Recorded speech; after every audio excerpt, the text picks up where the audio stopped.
Hello students. आज हम introduction to income tax का पार्ट 3 करने जा रहे हैं, जिसके अंदर हम जो इनकम टैक्स की बेसिक टर्मोलॉजीज है उसको आगे कंटिन्यू करेंगे।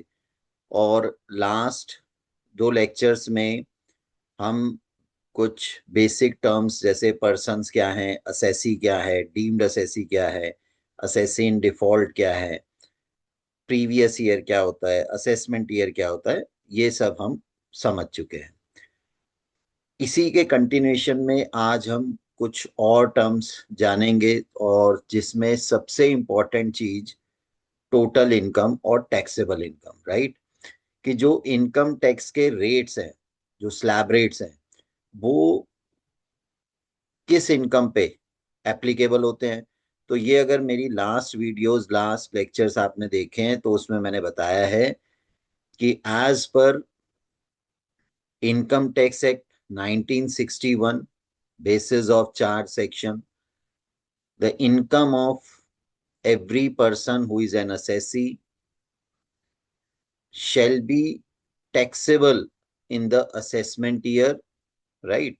And income of which income? Total income of previous year, right. तो अगर उसको ध्यान से देखेंगे तो बेसिस ऑफ चार्ज सेक्शन ये कहता है every person who is an assessee and whose total income of the previous year exceeds maximum exemption limit shall be liable to पे tax in assessment year, right. तो यहाँ पर जो tax liability आती है वो आपकी टोटल इनकम पे आती है। टोटल इनकम को हम टैक्सेबल इनकम भी बोलते हैं, नेट इनकम भी बोलते हैं, राइट। तो ये टोटल इनकम निकलती कैसे है, आज हम इसी के बारे में मेनली चर्चा करेंगे। तो सबसे पहले यहाँ पर हम देखेंगे कि टोटल इनकम कैसे निकाली जाती है। तो यहाँ पर आपको दिख रहा है कंप्यूटेशन ऑफ टोटल इनकम, और टैक्सेबल इनकम भी इसको कहते हैं। तो एज पर section 14 of income tax act 1961, right. तो 1961 इनकम टैक्स के अंदर सेक्शन 14 में ये कहा गया है कि all the incomes shall be classified. तो जितनी भी इनकम्स हैं उनको हम क्लासिफाई करेंगे in the following 5 heads, right. कितने हेड्स? 5 हेड्स। तो टोटल 5 हेड्स हैं। इन्हीं 5 हेड्स में से में हमारी इनकम को क्लासिफाई किया जाएगा। तो किसी भी पर्सन की जो इनकम है, ध्यान देंगे इस बात पे, उसको इन 5 हेड्स में, ये नीचे 5 हेड्स मेंशन किए गए हैं, इन 5 हेड्स में क्लासिफाई किया जाएगा। यहाँ पर एक चीज समझनी जरूरी है, these are the 5 heads of income, right? But there may be several sources of income. There will be hundred of sources of income, thousand of sources of income, right? तो इनकम के जो सोर्सेज हैं वो 5 नहीं है, ये बात ध्यान रखनी है। इनकम के हेड्स 5 हैं। इन हेड्स के अंदर भी अलग अलग सोर्सेज आएंगे, इस बात को बिल्कुल क्लियरली समझना है। सोर्सेज, अब ये पता है आपको कि there are several sources of income, बहुत सारे तरीके हैं जिनसे लोग इनकम कमा रहे हैं। इवन यहाँ पर इस बात का भी ध्यान रखना है, it doesn't matter whether you are earning income from a legal source और illegal source, right. Income tax act ये कहीं नहीं कहता कि आपने जो लीगल तरीके से इनकम कमाई है सिर्फ उसी पे आप टैक्स देंगे। No, any type of income, yes, whether it is a legal or whether it is illegal, you have to pay tax. Sir, illegal income पे टैक्स देने से क्या होगा? क्या हमारा जो क्राइम है वो खत्म हो जाएगा? क्या वो लॉफुल इनकम बन जाएगी? बिल्कुल नहीं। वो इनकम आपकी वाइट मनी जरूर हो जाएगी, क्योंकि आप उसमें टैक्स देते हो, आईटीआर फाइल करते हो, तो आप एक सरकार को बता देते हो कि मेरी ये इनकम है और इस पे मैंने टैक्स भी दे दिया है। तो अब मेरी ये इनकम वाइट मनी है, अब मैं इसको जैसे मर्जी खर्च करूं, आप मुझसे सवाल नहीं पूछ सकते, राइट। तो अब ये चीज जरूर यहाँ कंट्रोवर्सी क्रिएट करेगा, और हो सकता है आपके माइंड में भी आ रहा है कि ये क्या बता रहे हैं सर, कि इलीगल इनकम पे टैक्स क्यों पे करेगा कोई और कैसे पे करेगा, राइट। तो ये मैं अभी थोड़ी देर में बताऊंगा, पहले जरा इन सोर्सेज को डिस्कस कर लूं कि yes, you have to pay tax on every type of income from any source, whether it is legal, illegal, irregular source of income, irregular source of income, whether it is a casual income, means अचानक से जो income होती है, कभी कभार lottery लग गई, crossword puzzles, game shows, KBC, आपका नंबर लग गया केबीसी में, आप अमिताभ बच्चन के सामने बैठ गए हॉट सीट पे और आपने 50 लाख रुपए जीत लिए, 1 करोड़ का सवाल भी जीत लिया, राइट? तो वो भी इनकम कोई रेगुलर नहीं है ना, बट उस पे आपको टैक्स देना पड़ेगा, राइट? तो every type of income, income from any source shall be liable to pay tax, right? तो चार्जेबल टू टैक्स, तो उस पे आपको टैक्स देना पड़ेगा। अब ये लीगल इलीगल वाली कहानी अभी मैं दोबारा एक बार डिस्कस करूंगा, क्योंकि यहाँ आप सबके मन में बात आ रही होगी कि इलीगल सोर्स पे इनकम कोई क्यों देगा, और अगर देगा भी तो वो पकड़ा नहीं जाएगा क्या, उस पे केस नहीं हो जाएगा क्या? तो वो मैं भी बताता हूँ। फिलहाल पहले यहाँ पर हम देखेंगे कि इनकम के जो सोर्स है, तो मैंने क्या बोला है, देयर आर 5 हेड्स लिखा है यहाँ पर, जितने भी इनकम्स होंगी उनको इन्हीं 5 हेड्स के अंदर क्लासिफाइड किया जाएगा, राइट? सोर्सेज बहुत हैं, सोर्सेज सैकड़ों हजारों हो सकते हैं, और आप देख भी रहे हैं कि कोई किसी तरीके से इनकम कमा रहा है, कोई किसी तरीके से इनकम कमा रहा है, ठीक है ना? There are different types of services, there are many professionals, there are many self employed persons, professionals हैं, बहुत सारे हैं जो एज अ फ्रीलांसर काम कर रहे हैं, राइट?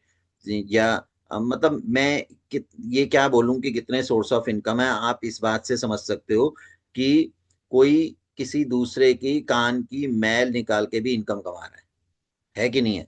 तो समझ रहे हो? तो देर आर, अगर आप सोचने जाओगे तो there are very several sources, many hundred thousands of sources of income, right? लेकिन यहाँ थाउजेंड्स या हंड्रेड्स हेड्स नहीं है, हेड सिर्फ 5 ही हैं। तो आपकी जिस भी सोर्स से इनकम होगी उनको इन 5 हेड में ही क्लासिफाई किया जाएगा। क्लियर है जी? आई थिंक यहाँ तक बात क्लियर हुई। अब समझते हैं 5 हेड्स कौन से। पहला हेड आता है हमारा income from salaries, right? Section 15 to section 17 के अंदर सैलरी हेड की इनकम जो है वो कवर्ड है। और ये जो 5 हेड्स हैं, these are the main 5 chapters of income tax, right? तो इनकम टैक्स के अंदर ये 5 मेजर चैप्टर्स हो जाते हैं, और इन चैप्टर्स में हमें इनकी कैलकुलेशन सीखनी है, सैलरी हेड से इनकम कैसे निकाली जाती है। सैलरी के अंदर बहुत सारी चीजें आती हैं, आपकी बेसिक सैलरी आती है, बोनस, कमीशन, अलाउंसेस, परकेसेट्स, है ना? तो different types of, whether salary in cash और इन काइंड। तो उनका टैक्स ट्रीटमेंट क्या होगा, उससे करके हमें ग्रॉस नेट सैलरी निकालनी पड़ती है, तो वो सैलरी हेड की इनकम आती है, जो हम इसके चैप्टर में सीखेंगे, कैलकुलेशन। ठीक है जी? तो और ये जो सेक्शन में बात कर रहा हूँ, सेक्शन 15 टू 70, 17 और 22 to 27, all these are the sections of income tax act 1961। चलो जी, तो पहला हमारा जो हेड हो गया, that is income from salary. ये तो बिल्कुल स्पेसिफिक है, ये तो समझ में आ रहा होगा। सैलरी हेड की इनकम क्या होती है, जहां भी आप किसी के अंडर काम कर रहे हैं, एज एन एम्प्लॉय काम कर रहे हैं, एज अ वर्कर काम कर रहे हैं, राइट? तो आपकी जो इनकम होगी वो सैलरी हेड में आएगी, चाहे आपको इन कैश कोई बेनिफिट मिल रहा है, whether in kind. Is it clear? Second हमारा स्पेसिफिक हेड होता है इनकम फ्रॉम हाउस प्रॉपर्टी। यहां पर एक बात समझनी जरूरी है। पहली बात, हाउस प्रॉपर्टी से मतलब किसी रेजिडेंशियल हाउस से नहीं है। यहाँ हाउस प्रॉपर्टी से हमारा मतलब किसी भी टाइप की बिल्डिंग से है, whether it is a residential house, whether it is a shop, whether it is a factory, whether it is a godown, any kind of building, any kind of building। यहाँ एक बात का ध्यान रखना है, building, right? Even not mere a land, a piece of land, वो नहीं आएगा इसमें, ठीक है? बिल्डिंग होगी, हाँ, बिल्डिंग के साथ अटैच लैंड है वो कवर होगी, बट बिल्डिंग होना जरूरी है, ठीक है? किसी भी तरीके की जो बिल्डिंग होगी वो इसके अंदर हाउस प्रॉपर्टी की डेफिनेशन में आती है। बाकी जब हम income from house property chapter करेंगे तो उसके अंदर बिल्कुल इसको डिफाइन किया गया है कि बिल्डिंग का क्या मतलब है। यहाँ पर मैं सरसरे तौर पे यहाँ पर बता देता हूँ कि बिल्डिंग से इनका मतलब है कि एक कंक्रीट से सीमेंट से बना हुआ एक स्ट्रक्चर होना चाहिए, जिसकी चार दीवारी बाउंड्री होनी चाहिए, दरवाजा खिड़की होनी चाहिए, विद और विदाउट रूफ। ठीक है जी, छत हो या ना हो। सर बिना छत के कौन सी बिल्डिंग होती है? It may be a swimming pool, it may be a farm house, it may be a stadium, right, जिसमें पार्टली रूफ होती है कुछ एरिया में और बाकी ओपन होता है ना। स्विमिंग पूल में भी ऐसे ही होता है। सो ये सब बिल्डिंग की डेफिनेशन में आएगा। तो इनकम फ्रॉम हाउस प्रॉपर्टी में कौन सी इनकम आएगी स्पेसिफिकली? किसी भी टाइप की बिल्डिंग से अगर आपको रेंटल इनकम अराइज हो रही है तो वो इनकम फ्रॉम हाउस प्रॉपर्टी में आएगी। मेरी बात बहुत ध्यान से सुनेंगे, rental income only, right, rent से जो इनकम आती है। अब आप कहें सर हमने अपनी बिल्डिंग बेच दी, उसमें भी प्रॉफिट हो गया, वो भी तो इनकम है, वो यहाँ नहीं आएगी। उसके लिए कैपिटल गेन नाम का अलग हेड बना है। तो यहाँ ध्यान रखेंगे, सेकेंड हेड जो हमारा इनकम फ्रॉम हाउस प्रॉपर्टी है, इसके अंदर सिर्फ किसी भी टाइप की बिल्डिंग से रेंटल इनकम इंक्लूड होगी। बाकी डिटेल में हम इस चैप्टर में उसको पढ़ेंगे, right. Then third is profits and gain from business and profession. इसके अंदर आप ये कह सकते हैं कि आप किसी भी तरीके का बिजनेस या किसी भी तरीके के प्रोफेशन में हैं। आप डॉक्टर हैं, आपका क्लिनिक है, आप अपनी प्रैक्टिस कर रहे हैं। आप सीए हैं, आपकी सीए फर्म है, आप अपनी प्रैक्टिस कर रहे हैं। आप लॉयर हैं, आपकी लॉ फर्म है, प्रैक्टिस में है। तो आपको उससे जो भी मुनाफा, जो भी फायदा, जो भी प्रॉफिट गेन होता है, और आपका अपना बिजनेस है, बिजनेस में भी या ट्रेडिंग बिजनेस हो सकता है, राइट, बिजनेस में भी मैन्युफैक्चरिंग बिजनेस हो सकता है, या किसी भी तरीके की सर्विस प्रोवाइडिंग सर्विस आप दे रहे हैं उसका बिजनेस हो सकता है। एनी काइंड ऑफ बिजनेस और प्रोफेशन, वहां से जो प्रॉफिट गेन है वो इसमें आएगा। तो इसको हम शॉर्ट में पीजीबीपी तो बोलते ही हैं। सेक्शन 28 से 44 डी के अंदर एक कवर है।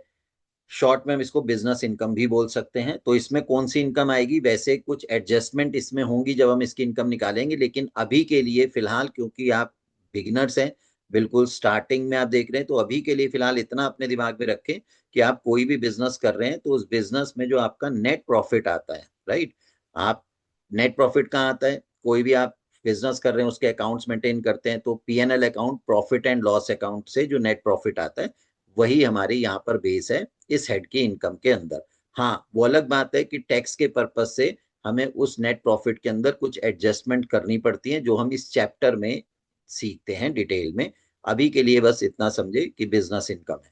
तीन हेड आई थिंक बिल्कुल अच्छे से क्लियर हो गए होंगे। तीन हेड्स बिल्कुल स्पेसिफिक हैं। सैलरी हेड से income, income from house property, किसी भी टाइप की बिल्डिंग से रेंटल इनकम, पीजीबीपी, प्रॉफिट और gain from business profession. Then fourth one is capital gain. Capital gain head के अंदर आता है कि किसी भी तरीके का कैपिटल एसेट।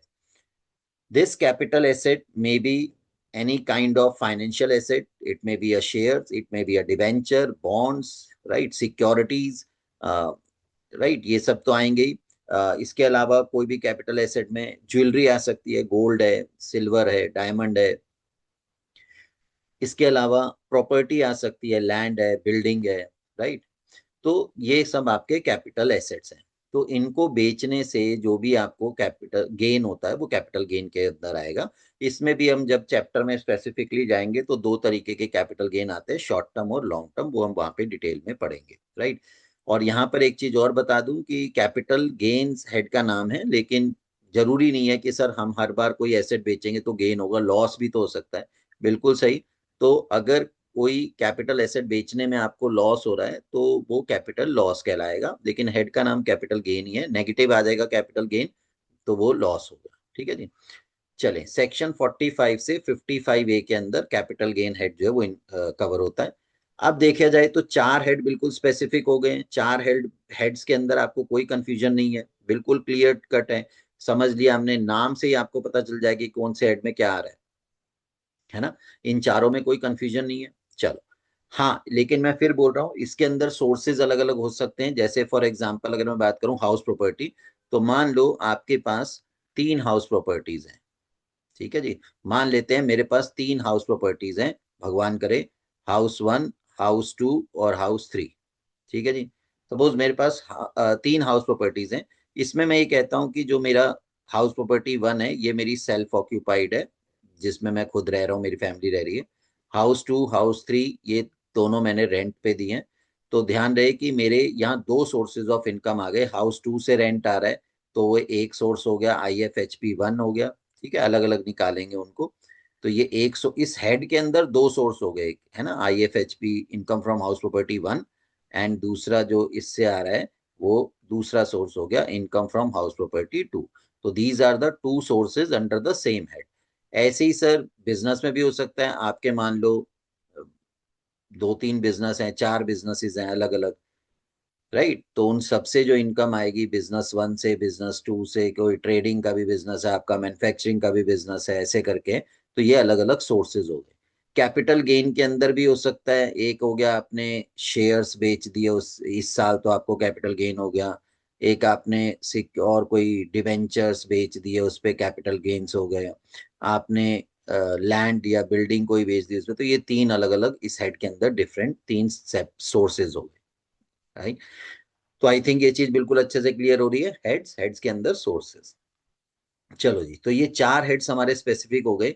पांचवें हेड आता है इनकम फ्रॉम अदर सोर्सेज। इसका नाम ही अपने आप में बिल्कुल क्लियर कर देता है कि जो भी ऊपर के चार हेड्स हैं, उन चार हेड्स में तो बिल्कुल स्पेसिफिक सोर्स से इनकम आती है, और जो सोर्स पिछले चार हेड्स में कवर नहीं हो पाया, ऐसा कोई भी सोर्स ऑफ इनकम पांचवे हेड में आएगा, जिसका नाम ही है इनकम फ्रॉम अदर सोर्सेज, यानी अन्य स्रोतों से हुई आय, राइट। तो अन्य स्रोत यानी डिफरेंट या अदर सोर्सेज जो है वो इसमें कवर होंगे। आप जरा सोच के देखें कि सर इन चार के अलावा क्या सोर्सेज होंगे, तो खुद पता चल जाएगा जो हमने यहाँ कवर नहीं किए। फॉर एग्जांपल, आपने शेयर्स बेचे, मैंने अभी क्या बताया, शेयर्स बेचे, डिवेंचर्स बेचे, कोई भी सिक्योरिटीज बेची, उस पे गेन या लॉस हुआ, कैपिटल गेन में आ जाएगा। पर अगर आप वही शेयर्स अपने पास होल्ड रखते हो और उनके ऊपर गवर्नमेंट कंपनी आपको डिविडेंड देती है साल का, तो वो कैपिटल गेन में नहीं आएगा, क्योंकि आपने वो एसेट बेचा नहीं है।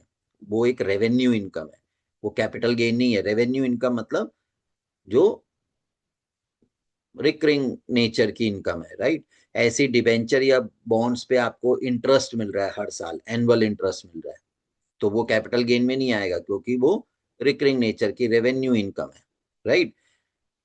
तो वो कहाँ आएगा फिर, इनकम फ्रॉम अदर सोर्स में आएगा। ऐसे ही आपको इंटरेस्ट बैंक डिपॉजिट में, FDs में आपको इंटरेस्ट मिल रहा है, कहाँ आएगा, इनकम फ्रॉम अदर सोर्स में। कैजुअल इनकम अभी मैंने बताया था, lottery, crossword puzzles, game shows, ये सब कहाँ आएंगी, KBC वगैरह गेम शो से जो जीता, कहाँ आएगा, इनकम फ्रॉम अदर सोर्स में आएगा, राइट। इसके अलावा कोई भी गिफ्ट्स आपको मिल रहे हैं, क्या सर वो टैक्सेबल होंगे, वो भी आगे डिस्कस करेंगे, यस, वो भी कहाँ आएगा, इसके अंदर आएगा। तो और कोई भी सोर्स से जो आपको इनकम हो रही है वो इसमें आएगी, ठीक है जी। आप बेटिंग करते हो, ठीक है, उससे इनकम आ रही है, इसमें आएगी, ठीक है जी। फिर वही बात आएगी, सर क्या ये लीगल है। मैं लीगल इलीगल की बात यहाँ पर छोड़ दो, क्योंकि मैंने क्या बताया कि लीगल इलीगल एक्ट कहीं नहीं कहता। एक्ट कहता है आपको किसी भी सोर्स से इनकम है, आपको उस पर टैक्स देना है। अगर आप लॉ बाइंडिंग है, आप लॉ मानते हो, ईमानदार हो, तो ईमानदारी से आपको हर उस इनकम पे टैक्स देना है, हर उस इनकम पे उस पैसे पे टैक्स देना है जो आपके पास कहीं से भी आया है, किसी भी सोर्स से आया है, ठीक है जी। अब सर इतना ईमानदार कौन है, तो उसका एक ही जवाब है मेरे पास कि बेईमानी का कोई इलाज नहीं है, लेकिन एक्ट आपको बेईमानी नहीं सिखाता है। एक्ट आपको प्रोविजंस बताता है कि भाई ये प्रोविजंस हैं, और इनकम टैक्स तो हर टाइप की इनकम जो आपके पास आई है किसी भी सोर्स से, उस पर टैक्स देना है आपको, ठीक है जी। अब बेईमानी का कोई इलाज है नहीं, है ना, कि हम कहें कि किसी को कोई इंजेक्शन लगा दे तो वो ईमानदार हो जाए, कोई गोली कोई दवाई दे दे ईमानदार हो जाए, ऐसा नहीं है। तो आप, हाँ, अगर ईमानदारी से आप चलते हैं तो आपको हर उस पे टैक्स देना है। अब मैं उसी पे आ जाता हूँ फटाफट से एक बार, कि सर अगर इलीगल स्रोत से इनकम है, आपने बोला इलीगल सोर्सेज से इनकम हो रही है, उस पे टैक्स आपको भरना है, तो सर हम पकड़े नहीं जाएंगे क्या, अगर हम बता देंगे इलीगल क्या है। इलीगल है कि आपको, आपने चोरी की, डकैती की, फिरौती से इनकम है, किसी का बच्चा किडनैप कर लिया, फिरौती मांग ली उससे 20 लाख, 30 लाख, 50 लाख, तो क्या सर हम इस पे टैक्स देंगे। ऐसा तो होता है। तो टैक्स दे कोई देगा इस पे, तो देगा भी तो क्या उसमें क्या बताएगा, एक फॉर्म में क्या लिखेगा जब आईटीआर फाइल करेगा कि कहाँ से इनकम आ रही है, फिरौती से, चोरी से, है ना? नहीं, ऐसा कुछ करने की या बताने की जरूरत नहीं है। उसके लिए भी इसमें एक इंतजाम है, इनकम फ्रॉम अदर सोर्सेज के अंदर, जैसे ये अलग अलग हेड सोर्सेज हैं इस हेड के अंदर, वहीं एक सोर्स आता है income from undisclosed source of income. जी हाँ, बिल्कुल सही सुना, income from undisclosed source of income. इसका क्या मतलब है कि हम अपने इनकम का जो सोर्स है वो डिस्क्लोज नहीं करना चाहते। हम गवर्नमेंट को ये कह रहे हैं कि हम सोर्स मेंशन नहीं करना चाहते, डिस्क्लोज नहीं करना चाहते, आपको टैक्स चाहिए आप टैक्स लो, ये मेरे को, मेरी ये इतने लाख इतने करोड़ की इनकम है, इस पे जो टैक्स बनता है वो पूरा ईमानदारी के साथ मैं पे करने को तैयार हूं। कहीं नहीं बताना चोरी डकैती, राइट? तो वहां अनडिस्क्लोज सोर्स ऑफ इनकम के अंदर आप उसको शो करके उस पर टैक्स दे सकते हैं। सर टैक्स देने से फायदा क्या होगा? टैक्स देने से फायदा ये होगा कि आपकी वो वाइट मनी हो गई, जितने भी लाख करोड़ आपने दिखाया, गवर्नमेंट की आपने गवर्नमेंट को बता दिया है कि मेरे पास इतना पैसा आया है किसी सोर्स से, और उस पर जो टैक्स बनता है वो आपका, ये टैक्स भी आपको दे रहा हूँ।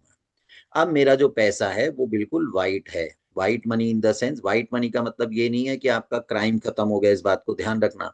आपने चोरी करी डकैती करी, ये सब किसके अंदर आता है? ये क्रिमिनल केसेस में आता है, ठीक है, वो अलग है। इनकम टैक्स एक्ट या लॉ अलग है, तो वो एज पर क्रिमिनल एक्ट के अंदर, ठीक है, लॉ क्रिमिनल केसेस के अंदर वो मैटर आता है।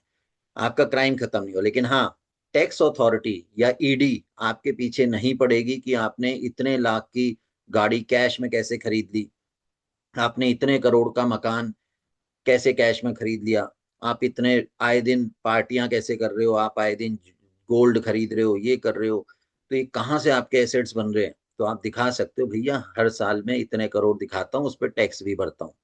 क्लियर है? तो इसलिए वो आपका वाइट का पैसा हो गया, ठीक है। लेकिन यहां से आप पकड़े जाओगे ऐसा नहीं है, लेकिन फिर मैं बोल रहा हूं, आपने अगर कोई क्राइम किया है, उसका, उस पे सजा देना court, law and order, police का काम है। अगर वो, ठीक है, तहकीकात करते हुए आप तक पहुंच गए और आप पकड़े जाते हैं, तो फिर अगला पिछला सब निकल जाएगा, ठीक है जी। तो लेकिन इसके थ्रू पकड़े जाओगे ये नहीं है, इसमें मैंने बता दिया। इसके इनकम फ्रॉम अदर सोर्स के अंदर एक सोर्स आता है income from undisclosed source of income, आप उसमें अपनी इनकम शो करके टैक्स दे सकते हैं, ठीक है जी। है ना इंटरेस्टिंग? तो बहुत ही इंटरेस्टिंग है, अगर हम बारीकियों से समझेंगे देखेंगे, मैं बहुत सारी चीजें आगे बताऊंगा टैक्स कैसे बचाते हैं। सीए जो होते हैं वो टैक्स की चोरी करना, चोरी नहीं करते नहीं बताते, वो टैक्स प्लानिंग करते हैं, ठीक है। टैक्स प्लानिंग आप सीखते हो, आप जब टैक्स की अच्छी नॉलेज रखते हो तो आपको टैक्स प्लानिंग आ जाती है। वो टैक्स की चोरी नहीं है, टैक्स इवेजन नहीं है, दैट इज टैक्स प्लानिंग। तो टैक्स प्लानिंग ये है कि कैसे हम टैक्स के नियमों का पालन करके जो हमें बेनिफिट, जो रिलीफ्स, जो रिबेट्स, जो डिडक्शंस, एग्जम्पशंस हमें मिल रही है, हम उनका फायदा कैसे ले सकते हैं और उससे अपने टैक्स को बचा सकते हैं। और कहीं जगह पर है, मैं आपको बताऊंगा, बहुत इंटरेस्टिंग है, जिससे टैक्स बड़ी आसानी से बच सकता था, लेकिन टैक्स की नॉलेज ना होने से हम उससे चूक जाते हैं और, ठीक है, टैक्स ज्यादा दे देते हैं या जो भी है, बहुत सारी चीजें हैं। चलो जी, तो अभी तक बिल्कुल क्लियर हो गया, ये 5 हेड है, आई थिंक सबको बहुत अच्छे समझ में आ गया होगा। तो जैसे ही हमें अब किसी पर्सन को इन पांचों हेड से भी इनकम हो सकती है, किसी को सिर्फ एक हेड से हो सकती है, किसी को सिर्फ 2 हेड से हो सकती है, राइट? तो आपको इनमें से किसी भी हेड से, सोर्स से अगर इनकम हो रही है, तो आपने क्या करना है, उन इनकम्स को कैलकुलेट करना है। वो कैसे करना है, हर हेड का ये सेक्शंस हैं, इनकी कैलकुलेशंस हैं अलग, वो हम बाद में अलग अलग चैप्टर में डिस्कस करेंगे। फिलहाल यहाँ पर जो ये दिख रहा है, ये अमाउंट आ जाएंगे इनके, इनकम फ्रॉम सैलरी हेड से इतनी है, हाउस प्रॉपर्टी से इतनी है, ये सब। तो इनमें से जो भी एक दो या पांचों सोर्स से इनकम है, आप इन सब का टोटल कर लेंगे, ठीक है जी। ये टोटल आ जाएगा, तो ये जो टोटल करके आपके पास इनकम आएगी, वो ये अमाउंट आएगा। इसमें से आप एडजस्ट कर लेंगे set of and carry forward of losses. ये क्या होता है, ये अलग से एक चैप्टर है, फिलहाल अभी इतना समझ लें कि जैसे ये 5 हेड्स हैं, इन पांचों हेड्स में जरूरी तो नहीं है कि आपको सभी में पॉजिटिव इनकम होगी। जैसे सैलरी हेड को छोड़ दें, एक बार ध्यान रखना, इन पांचों हेड्स में सैलरी एक ऐसा हेड है जिसमें लॉस नहीं होगा। नहीं होगा ना, लॉस मतलब नेगेटिव इनकम। ऐसा तो नहीं होगा कि इम्प्लॉयर ये कहे आपको कि भाई सैलरी तो तेरी नहीं मिलेगी पूरे महीने की या पूरे साल की, उल्टा तू हमें इतना दे दे, तब तो नेगेटिव हुआ ना लॉस। ऐसा नहीं होगा ना, या तो सैलरी आएगी या नहीं आएगी, यही होगा। नहीं आएगी तो जीरो हो जाएगा। नेगेटिव नहीं होगा कि आप एम्प्लॉयर को पैसे दे के आ रहे हो, काम भी कर रहे हो और एम्प्लॉयर को पैसे आप दे रहे हो, दैट इज नॉट पॉसिबल। तो सैलरी हेड के अंदर लॉस नहीं होगा, बाकी इन चारों में से किसी भी हेड में लॉस हो सकता है। तो अगर किसी हेड में लॉस है तो उस हेड को, उस लॉस को आप सेट ऑफ कराएंगे अपनी बाकी पॉजिटिव इनकम से। सेट ऑफ मतलब एडजस्टमेंट, एडजस्ट कराएंगे। और कैरी फॉरवर्ड और लॉसेस क्या होता है, पिछले साल का अगर कोई लॉस है जो पिछले साल एडजस्ट नहीं हो पाया, तो उसको इस साल हम कैरी फॉरवर्ड करके यहाँ एडजस्ट करा सकते हैं। लेकिन इसके अपने कुछ अलग प्रोविजंस है, कैसे कौन सा लॉस किसके अगेंस्ट कैरी सेट ऑफ होगा, कैरी फॉरवर्ड क्या होगा, वो हम आगे सीखेंगे इस चैप्टर में। फिलहाल के लिए अभी इतना समझना जरूर काफी है। और आई थिंक समझ आ गई होगी इसकी ये क्या किस चीज की एडजस्टमेंट है, राइट। तो आप अपनी इन सभी हेड्स की जो आपकी इनकम हुई है उनका आप टोटल कर लीजिए। जैसे ही आप टोटल करेंगे तो आपके पास ये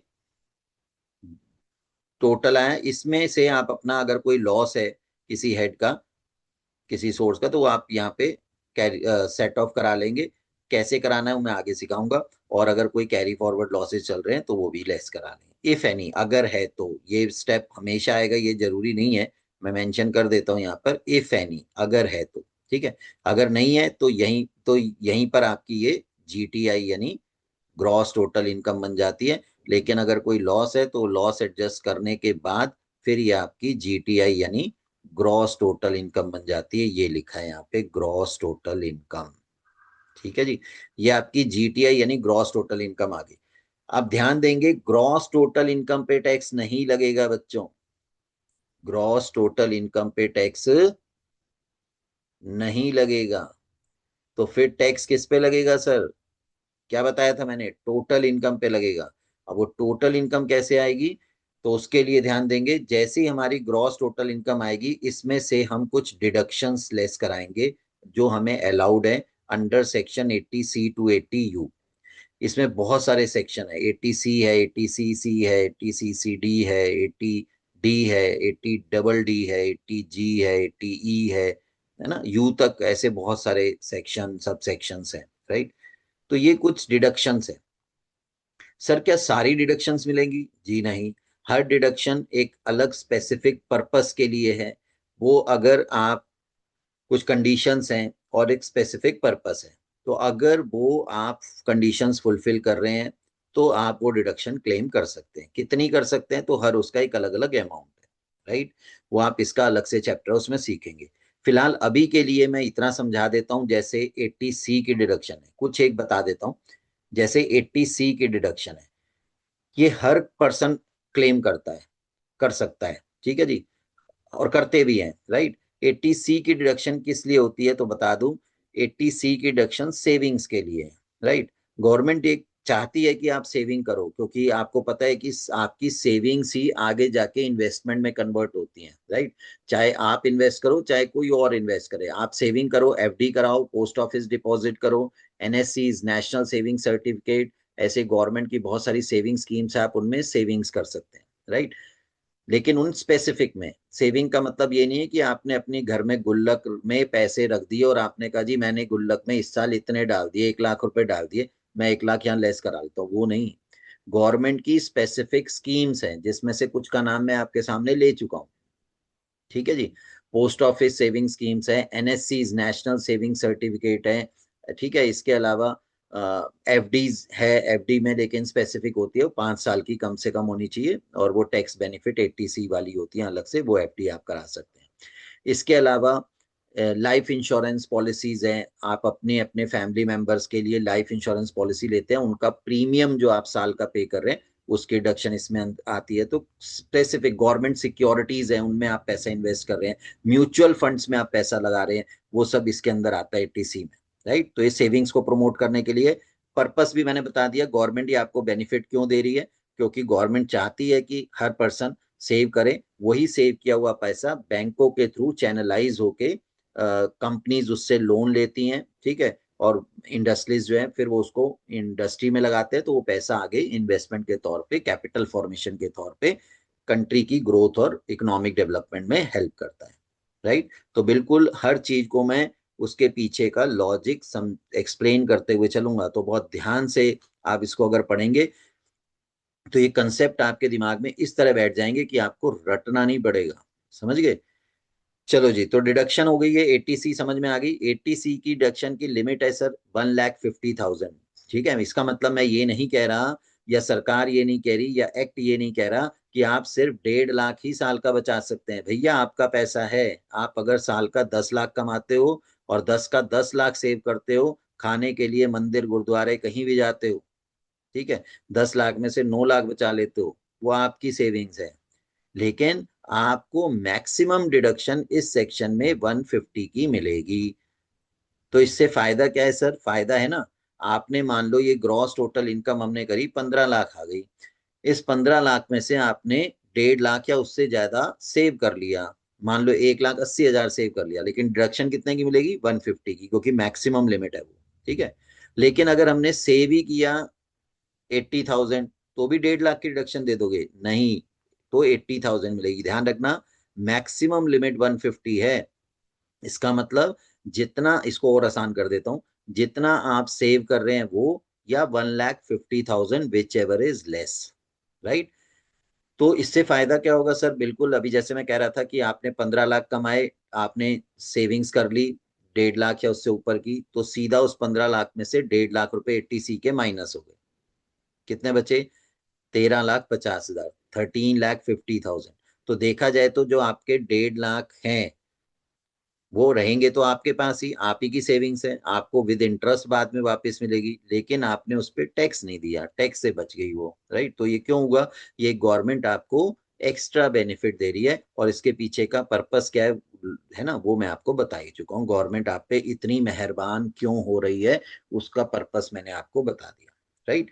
तो ये तो एक डिडक्शन 80 सी की। ऐसे 80 डी होती है, 80 डी जो होती है मेडिक्लेम की होती है। आप कोई मेडिक्लेम इंश्योरेंस पॉलिसी लें अपने लिए, अपनी फैमिली के लिए, पेरेंट्स के लिए, तो उसमें आपको अपने और फैमिली के लिए 25,000 तक का मैक्सिमम प्रीमियम, ध्यान रखना, जो मेडिक्लेम पॉलिसी का प्रीमियम आप भरते हैं मैक्सिमम 25,000 एनुअली उसकी डिडक्शन, और 25,000 पेरेंट्स के लिए अलग से लिमिट है, उनके लिए अगर आप मेडिक्लेम पॉलिसी लेते हैं उसकी मिल सकती है। और अगर पेरेंट्स कोई है ना, में से कोई भी मदर या फादर या दोनों ही सीनियर सिटीजन है, तो वो लिमिट 30,000 तक चली जाती है, ठीक है जी। तो इस तरीके से डिफरेंट अलग अलग पर्पस के लिए ये डिडक्शंस है। तो जो भी आप क्वालिफाइड कर रहे हैं या जिसके लिए आप एलिजिबल हैं, आप वो डिडक्शन यहाँ पर क्लेम कर सकते हैं। जैसे ही आप 80 सी टू 80 यू की डिडक्शन क्लेम करेंगे, यहाँ भी लिख देता हूँ, इफ एनी, ये सबको मिलेगी, जरूरी नहीं है, मैंने क्या बोला, अगर कंडीशन करेंगे तो उनमें से जो होती है वो आप डिडक्शन क्लेम कर दीजिए। डिडक्शन मिलने के बाद आपकी जो इनकम आएगी वो आपकी टोटल इनकम बन जाती है, टोटल इनकम या टैक्सेबल इनकम। आगे मैंने क्या लिखी, तो इस पे आपको टैक्स देना है, इस पे अब आपकी स्लैब रेट एप्लीकेबल होगी। स्लैब रेट क्या है सर? तो ये मैं आगे डिस्कस करूंगा। फिर यहाँ पर ब्रैकेट में आप देख पा रहे होंगे, मैंने लिखा है राउंडेड ऑफ अंडर सेक्शन 288 ए। इसको सेक्शन 288 के अंदर इस इनकम को राउंड ऑफ करना होता है। राउंडेड ऑफ कैसे सर? तो वो मैं भी अगली स्लाइड्स पे आपको सिखाता हूँ, ठीक है जी। आई थिंक यहाँ तक सबको समझ में आ गया होगा कि टोटल इनकम जो है वो कैसे निकाली जाती है, राइट। टोटल इनकम, पहले ग्रॉस टोटल इनकम, फिर ग्रॉस टोटल इनकम से हम किस पे आ गए? टोटल इनकम पे। फिर हम आ गए आपके टैक्स लायबिलिटी पे। तो जैसे ही आपकी टोटल इनकम निकल के आती है, उससे उस टोटल इनकम पे आप टैक्स कैलकुलेट करोगे, और टैक्स की स्लैब रेट क्या है, कैसे वो स्लैब रेट अप्लाई की जाती है, वो सब मैं आपको आगे बताऊंगा, ठीक है जी। तो फिलहाल हम ग्रॉस टोटल इनकम और टोटल इनकम पे आ गए। अब यहाँ पर एक चीज और समझने वाली है सर, ग्रॉस टोटल इनकम में ग्रॉस वर्ड क्यों लगा है? और ये जो टोटल इनकम आपकी आई है ना, इस टोटल इनकम को हम टैक्सेबल इनकम तो बोलते ही बोलते हैं, इसको हम नेट इनकम भी बोलते हैं। ग्रॉस से हम नेट पे आते हैं, जब आप 80 की डिडक्शन, 80 सी टू 80 यू की, सेक्शन 80 की डिडक्शन क्लेम कर लेते हैं, तो आपकी ग्रॉस इनकम नेट इनकम बन जाती है, ठीक है जी। ये बात तो क्लियर हो ही गई, राइट। ये बात बिल्कुल अच्छे से क्लियर है कि वो आपकी टोटल इनकम बन गई, नेट इनकम बन गई। लेकिन ये जो ग्रॉस टोटल इनकम आप देख रहे हैं, इसमें ग्रॉस वर्ड क्या है, इसको जरा समझ लेते हैं, बहुत ध्यान से समझेंगे, बहुत ही इंपॉर्टेंट पॉइंट है ये, है ना। कोई बताएगा नहीं ठीक है ये चीज रट लो, है ना, ये ग्रॉस आ गई, ग्रॉस से टोटल इनकम आ गई, इतना बता। वो ग्रॉस क्या है, बहुत ध्यान देने वाली बात है। ग्रॉस का मतलब यहाँ क्यों मेंशन किया गया ग्रॉस, इसका मतलब ये है कि जो ऊपर आपने कोई भी सोर्स देखा है, इसमें जब आपको इनकम मिलती है तो कई सोर्सेज से आपको जो इनकम मिलती है वो नेट बेसिस पे मिलती है। नेट बोले तो, नेट बोले तो आफ्टर डिडक्शन। डिडक्शन कौन सी सर, टीडीएस, आप सबने एक टर्म सुनी होगी TDS, tax deduction at source. इसमें क्या होता है कि गवर्नमेंट ने कहीं जगह पर यहां पर ही बता दिया है कि जो आपका इनकम का सोर्स है हम वहीं से टैक्स डिडक्ट कर लेंगे। जैसे एम्प्लॉयर एम्प्लॉय को सैलरी दे रहा है तो कम उनके लिए मैंडेटरी है कि वो सैलरी में से टैक्स डिडक्ट करके आपको आफ्टर टीडीएस सैलरी देंगे, नेट सैलरी देंगे। ऐसे ही बैंक अगर आपके फिक्स डिपॉजिट पे इंटरेस्ट पे कर रहा है और वो इंटरेस्ट का अमाउंट साल का 10,000 या उससे ज्यादा है, तो बैंक उसमें 10% का टीडीएस काटेगा और गवर्नमेंट के अकाउंट अपने पास ही रखेगा, आप ही के पैन कार्ड पैन नंबर के अगेंस्ट वो गवर्नमेंट के अकाउंट में जमा करा देगा साथ के साथ। ठीक है जी। ठीक, तो अगर 10,000 आपका साल का एफडी पे इंटरेस्ट बना तो उसका 10% यानी 1,000 टीडीएस कट जाएगा, आपको बैंक 9,000 देगा। अब मेरी बात ध्यान से सुननी है, क्या कि आपको इंटरेस्ट जो आया, जो इनकम आई, वो कौन सी आई, नेट इनकम आई आफ्टर टीडीएस, राइट। बट आप जब यहां दिखाएंगे इनकम फ्रॉम अदर सोर्स में, याद करो इंटरेस्ट कहाँ आ रहा है, इनकम फ्रॉम, ये एक एग्जांपल ले रहा हूं मैं इंटरेस्ट का, ऐसे कोई भी इनकम आपको अगर नेट मिल रही है आफ्टर टीडीएस, तो आप जब उसको वहां दिखाएंगे तो आपको ग्रॉस दिखानी है। तो इसका मतलब जब मैं यहाँ वो इंटरेस्ट दिखाऊंगा तो 9,000 नहीं दिखाऊंगा, पूरा 10,000 दिखाना है मुझे, इसलिए इसको बोला गया है ग्रॉस टोटल इनकम। अब मैं बहुत सिंपल शब्दों में एक लाइन में क्लियर बता देता हूं। ग्रॉस टोटल इनकम से हमारा मतलब है कि आपको किसी भी सोर्स से इनकम आती है और आफ्टर टीडीएस आती है, नेट इनकम आती है, लेकिन आप जब उसको यहां पर शो करेंगे, अमाउंट दिखाएंगे, तो उसमें ग्रॉस टोटल इनकम इसलिए बोल रहे हैं, तो आपको यहां उसे ग्रॉस अमाउंट ही दिखाना है, यानी बिफोर टीडीएस जो एक्चुअल अमाउंट था वो ग्रॉस अमाउंट आपको यहाँ देना है। अब सवाल उठता है कि सर डबल टैक्स हो गया, पहले टीडीएस कट गया, अब उसको हम पूरा दिखा रहे हैं फिर उस पे भी हम टैक्स देंगे, तो वो ऐसा नहीं होगा, डबल नहीं होगा। ठीक है, उसको हम एडजस्ट कराएंगे टीडीएस को, आपसे डबल चार्ज नहीं करेगी गवर्नमेंट। ठीक है, प्रोविजन यही है। अब इसको कैसे एडजस्ट कराएंगे आगे वो हम सीखेंगे। बट मेरी बात ये समझ में अच्छे से आ गई है आपको कि ग्रॉस वर्ड यहाँ क्यों लगा है और आपको ग्रॉस इनकम ही दिखानी है। ठीक है जी। तो ग्रॉस टोटल इनकम से हम किस पे आए, टोटल इनकम पे आए। ठीक है, और टोटल इनकम जो होती है वो कौन सी होती है, टैक्सेबल इनकम, जिसपे टैक्स लगता है। अब यहाँ पर फटाफट से एक बार गो थ्रू कर लेंगे तो आपको ग्रॉस टोटल इनकम और टोटल इनकम का डिफरेंस समझ में आ जाएगा। ये आपके सामने है डिफरेंस, ये आप टेबल देख रहे हैं, gross total income, total income. Gross total income क्या है, aggregate of various sets of income is called gross total income. After deduction, total income कब आएगी, जब आप ग्रॉस टोटल इनकम में से डिडक्शन क्लेम कर लेते हैं 80C टू 80U, तो वो डिडक्शन क्लेम करने के बाद जो इनकम आपकी बनती है वो आपकी ग्रॉस टोटल इनकम से टोटल इनकम पे आ जाते हैं। ठीक है जी। दूसरा, gross total income is not rounded off, जो राउंड ऑफ करना है आपने वो कैसे करना है वो भी मैं सिखाऊंगा, लेकिन gross total income rounded off नहीं होती है, टोटल इनकम होती है जिसको हम राउंड ऑफ करते हैं। ठीक है जी, in a nearest multiple of 10 rupees. Tax is not levied on gross total income, tax किस पे लगाया जाता है, टोटल इनकम पे कैलकुलेट, जो आपकी टैक्स की स्लैब रेट है वो आप ग्रॉस टोटल इनकम यानी जीटीआई पे नहीं लगाएंगे, वो आप लगाएंगे टोटल इनकम पे। ठीक है जी। Gross total income is not less than total income, ये बिल्कुल लॉजिक की बात है, ग्रॉस टोटल इनकम हमेशा टोटल इनकम से ज्यादा होगी या फिर बराबर होगी। अगर आपकी कोई डिडक्शन नहीं बनती है तो ग्रॉस टोटल इनकम ही आपकी टोटल इनकम हो जाएगी, लेकिन कभी भी gross total income total income से कम नहीं हो सकती। क्लियर है। देन ग्रॉस टोटल इनकम के अंदर agriculture income is not included in gross total income, right. Agriculture इसमें नहीं आती। क्यों नहीं आती सर? अभी तो आपने बोला किसी भी सोर्स से आप इनकम कमाओ, किसी भी लीगल इलीगल, तो उस पर टैक्स देना है, तो फिर एग्रीकल्चर क्यों नहीं आ रही? तो उसके लिए मैं बता दूं, there are certain exempted income जो कि स्पेसिफिकली सेक्शन 10 के अंदर भी कई सारे सब सेक्शन है, ये एक अलग से चैप्टर है, कुछ मेन मेन मैं आपको बताऊंगा जो है। वैसे वो अपने आप में बहुत सारी हैं, लेकिन मेन मेन कुछ डिस्कस करेंगे, बट आगे करेंगे उसको।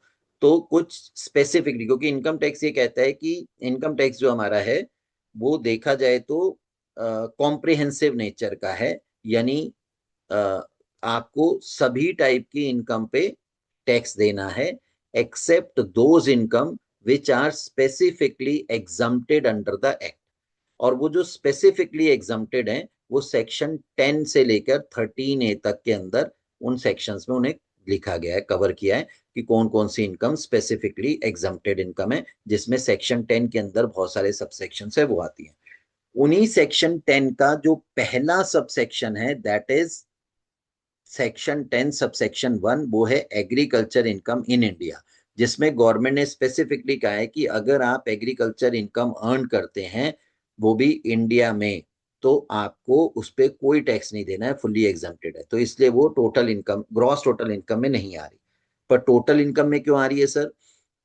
तो उसको देख लेते हैं क्या लिखा है वहां पर। इफ एग्रीकल्चर इनकम एक्सीड 5,000, अगर साल की 5,000 से ऊपर आपकी एग्रीकल्चर इनकम है और साथ में आपको नॉन एग्रीकल्चर सोर्स से भी इनकम हो रही है, तब होता है, तब वहां पर एक पार्शियल इंटीग्रेशन होता है, उसकी कैलकुलेशन भी सिखाऊंगा। तब आपको थोड़ा बहुत एग्रीकल्चर इनकम पे टैक्स देना पड़ सकता है, लेकिन वो कब आएगा? टोटल इनकम में एडजस्टमेंट होती है, जीटीआई में उसको इंक्लूड नहीं करते हैं। ये बात क्लियर है? ठीक है जी। तो बाकी ये और अच्छे से क्लियर हो जाएगी जब हम आगे इसकी कैलकुलेशन पे जाएंगे।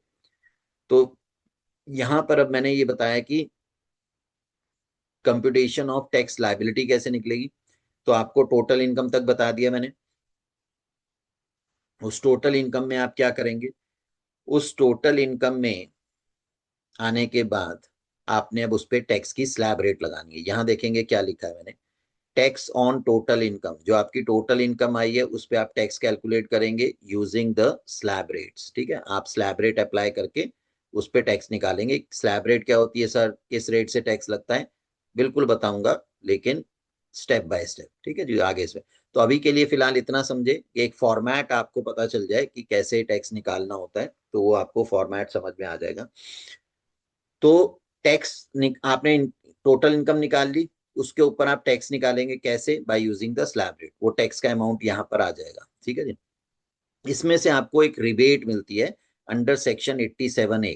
ये किन के लिए होती है? रेजिडेंट इंडिविजुअल्स के लिए। ध्यान रखना, दो बातें ध्यान रखना है, ये इंडिविजुअल्स के लिए और वो रेजिडेंट। ये एचयूएफ के लिए नहीं है रिबेट, ये firm, partnership, company, AOP, BOI, HUF, इनके लिए नहीं है, सिर्फ इंडिविजुअल पर्सन के लिए है। और वो भी रेजिडेंट है, तो नॉन रेजिडेंट है तो उस इंडिविजुअल के लिए भी नहीं है। ठीक है। Having total income not exceeding specified limit, तो ये उनके लिए है जिनकी टोटल इनकम एक स्पेसिफाइड लिमिट तक है। वो क्या लिमिट है वो मैं जब स्लैब रेट डिस्कस करूंगा वहां बताऊंगा, क्योंकि हर असेसमेंट ईयर में वो रिवाइज होती रहती है। तो मैं आपको असेसमेंट ईयर 25-26 की भी बताऊंगा और असेसमेंट ईयर 26-27 के लिए भी बताऊंगा। ठीक है जी। तो अभी के लिए फिलहाल इतना समझे कि अगर आपकी टोटल इनकम एक स्पेसिफाइड लिमिट जो उन्होंने बताया अमाउंट उस तक है, तो आपको, और आप इंडिविजुअल रेजिडेंट है, तो आपको एक रिबेट मिल जाएगी 87A। ठीक है जी। रिबेट क्लेम करने के बाद आपकी जो इनकम यहाँ आती है, ये आपकी इनकम टैक्स आ जाएगा आफ्टर रिबेट। ठीक है, अंडर सेक्शन 87A। वैसे तो ये, अगर आपको ये रिबेट मिल रही है तो ये आफ्टर रिबेट जीरो ही आ जाता है। ठीक है, और अगर नहीं तो वो रिबेट आपके एप्लीकेबल नहीं है, तो अमाउंट आता है, वो आप आगे सीख जाओगे। फिलहाल तो ये आपकी रिबेट आ गई। उसके बाद आपको सरचार्ज, इफ एप्लीकेबल, सरचार्ज हर किसी को नहीं देना है। और ये यहाँ पर एक चीज बता देता हूं मैं, रिबेट और सरचार्ज दोनों कभी एक साथ नहीं होंगे, क्योंकि रिबेट क्या है, एक स्पेसिफाइड लिमिट तक है। फॉर एग्जांपल, जैसे अगर हम ओल्ड रिजीम के हिसाब से जाएं, टैक्स के दो दो रिजीम है, एक ओल्ड और एक न्यू, दो सिस्टम दिए गए हैं ऑप्शनल। उनमें से आप किस, जो आपको फायदा लगे, जिसमें आपको टैक्स लग रहा है कम, आप ले लें। मैं दोनों सिखाऊंगा आपको। तो फॉर एग्जांपल अगर मैं जाऊं 2025-26 का असेसमेंट ईयर है या 26-27 दोनों के लिए ओल्ड टैक्स रिजीम कहता है कि अगर आपकी इनकम 5 लाख तक है साल की तो आपको ये रिबेट मिलती है। ठीक है जी। और सरचार्ज कब लगता है? सरचार्ज उनके लिए लगता है जिनकी इनकम 50 लाख से ऊपर है। उसमें रेट है, 50 लाख से 1 करोड़ है तो आपको 10% सरचार्ज देना है, 1 करोड़ से 2 करोड़ है तो 15% देना है, 2 करोड़ से 5 करोड़ है तो इतना देना है। सरचार्ज क्या है? टैक्स पे टैक्स है, जो आपका टैक्स बना उसका 10% और देना है। लेकिन ये किनको देना है? जिनकी इनकम 50 लाख से ऊपर है। ठीक है। तो अगर खुद सोच के देखो, मोटी अकल की बात है, अगर 50 लाख से आपकी इनकम ऊपर है तो आप सरचार्ज देंगे, तो फिर आपको रिबेट तो नहीं मिलेगी, क्योंकि रिबेट तो एक स्पेसिफाइड लिमिट 5 लाख, 7 लाख, 12 लाख है ना, इन तक ही है। तो आपको अगर रिबेट मिल रही है तो सरचार्ज नहीं होगा क्योंकि इनकम कम है। और सरचार्ज अगर एप्लीकेबल हो रहा है, आपकी इनकम 50 लाख से ऊपर है, तो फिर रिबेट का तो सवाल ही खत्म हो जाता है, क्योंकि वो तो एक स्पेसिफिक लिमिट तक है। मेरी बात क्लियर है? रिबेट और सरचार्ज दोनों एक साथ नहीं एप्लीकेबल होते हैं, दोनों में से एक ही चीज होगी या दोनों ही नहीं होंगे। ठीक है। तो चलो, अगर सरचार्ज एप्लीकेबल है तो आप सरचार्ज लगा देंगे। सरचार्ज कैसे निकालेंगे? ये जो टैक्स बन रहा है इसी का उतना परसेंट, 10%, 15% और ऐड कर देंगे। ऐड कर रहे हैं, देखो लिखा है ना, सरचार्ज क्या होगा? ऐड होगा। रिबेट क्या होगी? लेस होगी। ठीक है। ये आपका सरचार्ज के बाद टैक्स आ गया, टैक्स आफ्टर सरचार्ज। ये कैलकुलेट कैसे होगा ये बिल्कुल सिखाऊंगा आगे प्रैक्टिकल। पहले आप इसको समझ लो, स्टेप बाय स्टेप याद कर लो, फिर जब मैं इसके एक दो दो चार एग्जांपल्स करके दिखाऊंगा तो बहुत आसानी से क्लियर हो जाएगा। बहुत कोई हार्ड नहीं है, बहुत ही इजी है, बट इंटरेस्ट क्रिएट करो तो समझ में आएगा। टैक्स आफ्टर सरचार्ज आने के बाद हम इसमें ऐड करेंगे, ये सबको ऐड करना है। देखो इसके आगे कहीं नहीं लिखा इफ एप्लीकेबल। रिबेट भी की तो लिमिट है, अगर एप्लीकेबल होगी, सरचार्ज भी तभी होगा, लेकिन ये सबको देना है। आपका जितना भी टैक्स बनेगा उस टैक्स का 4% आपको हेल्थ एंड एजुकेशन सेस के नाम पर देना है, हर किसी को देना है। आपका 100 रुपए टैक्स बन रहा है तो उसका 4%, 4 रुपए और दोगे। आपका 1000 रुपए बन रहा है, 40 रुपए और दोगे। ठीक है जी। तो 4% के हिसाब का आपको सेस देना है। ये क्या सेस है?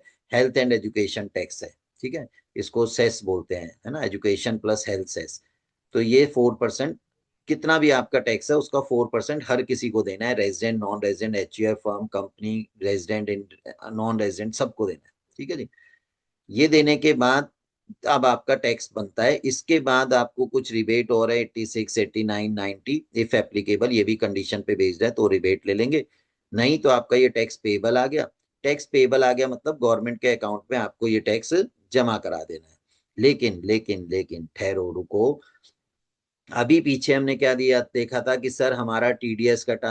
अब उस टीडीएस कटने के बाद नेट इनकम आई, पर आपने तो ऊपर ग्रॉस इनकम ऐड करा दी, है ना।